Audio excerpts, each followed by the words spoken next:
Hiya, Bryn. I'm glad that you've been enjoying the last chapter so much that it felt like a cliffhanger. I have silenced my phone and there's nothing in the oven, so we should be good for chapter 6. Your mother and I got you up, said Pod, to tell you about upstairs. Arrietty, holding the great cup in both hands, looked at him over the edge. Pod coughed. You said a while back that the sky was dark brown with cracks in it. Well, it isn't. He looked at her almost accusingly. It's blue. I know, said Arrietty. You know? Exclaimed Pod. Yes, of course I know. I've got the grating. Can you see the sky through the grating? Go on, interrupted Homily. Tell her about the gates.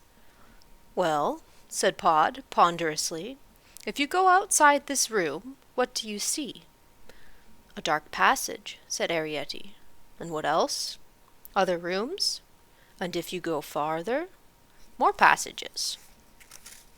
And if you go walking on and on, in all the passages under the floor, however they twist and turn, what do you find? Gates, said Arrietty. Strong gates, said Pods. Gates you can't open. What are they there for? Against the mice? Said Arrietty. Yes, agreed Pod, uncertainly, as though he gave her half a mark. But mice never hurt no one. What else? Rats? Suggested Arrietty. We do not have rats, said Pod. What about cats? Cats? Echoed Arrietty, surprised. Or to keep you in, suggested Pod. To keep me in? Repeated Arrietty, dismayed. Upstairs is a dangerous place, said Pod. And you, Arrietty, you're all we've got, see? It isn't like Hendry. He has 2 of his own and 2 of hers. Once, said Pod, Hendry had 3 of his own.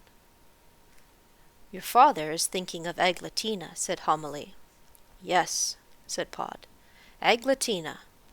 They never told her about upstairs, and they hadn't got no grating. They told her the sky was nailed up, like, with cracks in it. A foolish way to bring up a child, murmured Homily. She sniffed slightly and touched Arrietty's hair. But Aglatina was no fool, said Pod. She didn't believe them, so, one day, he went on, she went upstairs to see for herself.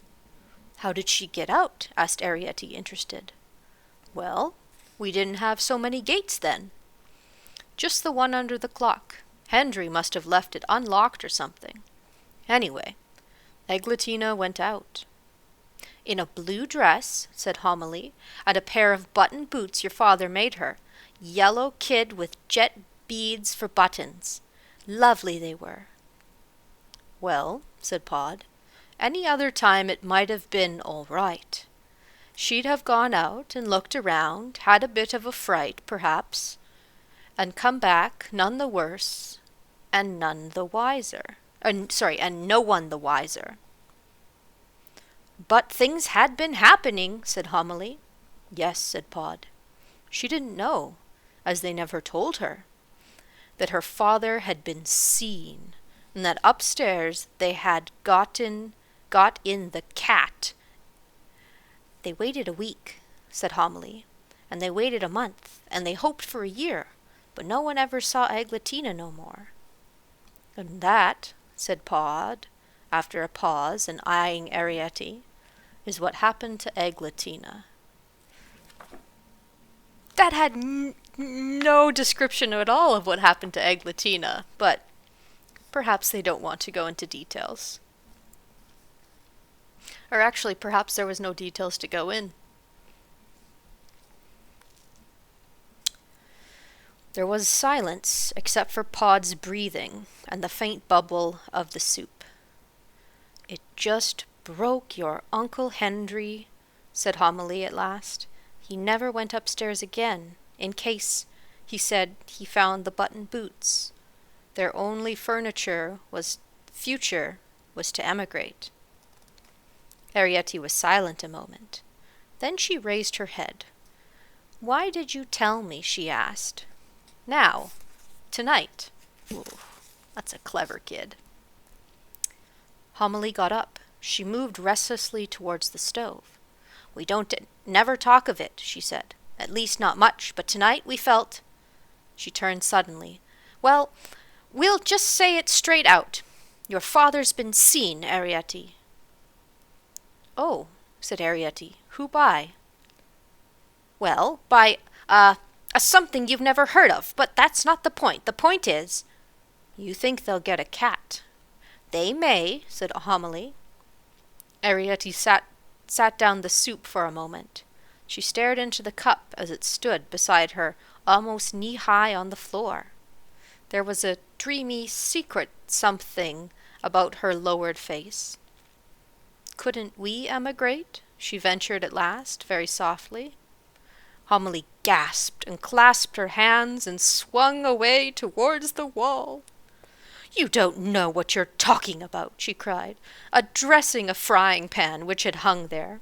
"Worms and weasels and cold and damp and—" "But supposing," said Arrietty, "that I went out, like Eglatina did, and the cat ate me, then you and Papa would emigrate, wouldn't you?" she asked, and her voice faltered. "Wouldn't you?" Homily swung around again, this time toward Arrietty. Her face looked very angry. "I shall smack you, Arrietty Clock, if you don't behave yourself this minute." Arrietty's eyes filled with tears. "I was only thinking," she said, "that I'd like to be there to emigrate too, uneaten," she added softly, and the tears fell. "Now," said Pod, "that's enough. You get off to bed, Arrietty, uneaten and unbeaten both, and we'll talk about it in the morning." "It's not that I'm afraid," cried Arrietty angrily. "I like cats. I bet the cat didn't eat Eglatina. I bet she just ran away because she hated being cooped up, day after day, week after week, and year after year. Like I do," she added on a sob. "Cooped up?" repeated Homily, astounded. Arrietty put her face in her hands. "Gates," she gasped. "Gates, gates, gates." Pod and Homily stared at each other across Arrietty's bowed shoulders. "You didn't ought to have brought it up," he said unhappily. "Not so late at night." Arrietty raised her tear-streaked face. "Late or early, what's the difference?" she cried. "Oh, I know Papa is a wonderful borrower. I know he managed to stay when all the others have gone. But what has it done for us in the end? I don't think it's so clever to live on alone, for ever and ever, in a great, big, half-empty house under the floor, with no one to talk to and no one to play with, nothing to see but dust and passages, no light but candlelight and firelight that comes through the cracks. Eglatina had brothers, and Eglatina had half-brothers. Eglatina had a tame mouse. Eglatina had yellow boots with jet buttons, and Eglatina did get out just once." "Shh!" said Pod gently. "Not so loud." Above their heads the floor creaked, and heavy footfalls heaved deliberately to and fro. They heard Mrs. Driver's grumbling voice, and the chatter of the fire-irons. "Drat this stove," they heard her say. "Wind's in the east again." Then they heard her raise her voice and call, "Crampfurl!" Pod sat staring glumly at the floor. Arrietty shivered a little, and hugged herself more tightly into the knitted quilt that Homily drew a long, slow breath. Suddenly she raised her head. "The child is right," she announced firmly. Arrietty's eyes grew big. "Oh, no," she began. It shocked her to be right. Parents were right. Not children. Children could say anything, Arrietty knew, and enjoy saying it, knowing always they were safe and wrong. "You see, Pod," went on Homily, "it was different for you and me. There was other families, other children. The Sinks in the scullery, you remember? And those people who lived behind the knife machine? I forgot their names now. And the broom cupboard boys. And there was that underground passage from the stables, that the rain pipes used. We had more, as you say, freedom. Ah, yes, said Pod. In a way. But where does freedom take you? He looked up uncertainly. Where are they all now? Some of them may have bettered themselves, I should wonder, said Homily. Times have changed in the whole house. Pickings aren't what they were. There were those that went, you remember, when they dug a trench for the gas pipe, over the fields and through the wood and all that. A kind of tunnel it gave them, in a way to Leighton Buzzard. What did they find there? Said Pod unkindly. A mountain of coke? Homily turned away. Arrietty, she said, in the same firm voice, suppose one day we'd pick a special day when there was no one about, and providing they don't get a cat, which I have my reasons for thinking they won't, supposing one day your father took you out borrowing. You'd be a good girl, wouldn't you?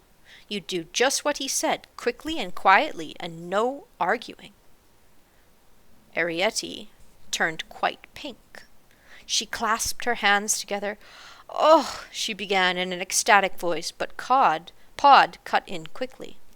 Now, Homily, we've got to think.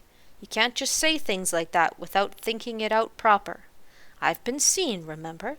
This is no kind of time for taking a child upstairs. There won't be no cat, said Homily. There wasn't no screeching. It's not like that time with Rosa Pickhatchet. All the same, said Pod uncertainly, the risk is there. I've never heard of no girl going borrowing before. The way I look at it, said Homily, it's only now it's come to me. If you had a son, you would take him borrowing, now wouldn't you? Well, you haven't got no son. Only Arrietty. Suppose anything happened to you or me. Where would Arrietty be if she hadn't learned to borrow? Pod stared down at his knees. Yes, he said after a moment, I see what you mean. And it'll give her a bit of interest like, and stop her hankering. Hankering for what?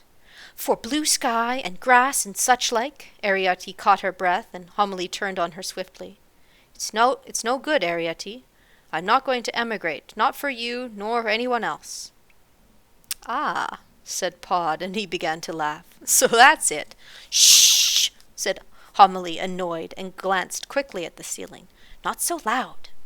Now kiss your father, Arrietty, she went on briskly, and pop off back to bed. Arrietty snuggled down under the bedclothes she felt. As Arrietty snuggled down under the bedclothes, she felt, creeping up from her toes, a glow of happiness, like a glow of warmth. She heard their voices rising and falling in the next room. Homilies went on, measured and confident. There was, Arrietty felt, a kind of conviction behind it. It was the winning voice.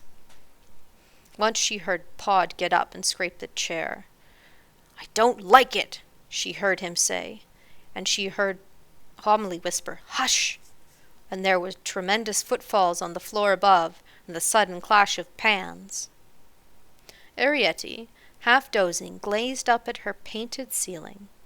Flor de Havana, proclaimed the banners proudly. Garantizados superiores non plus ultra exquisitos. And the lovely gaudy ladies blew their trumpets silently, triumphantly, on soundless notes of glee. Do you remember what her bedroom is made out of? It's cigar boxes. Here's the picture from the chapter.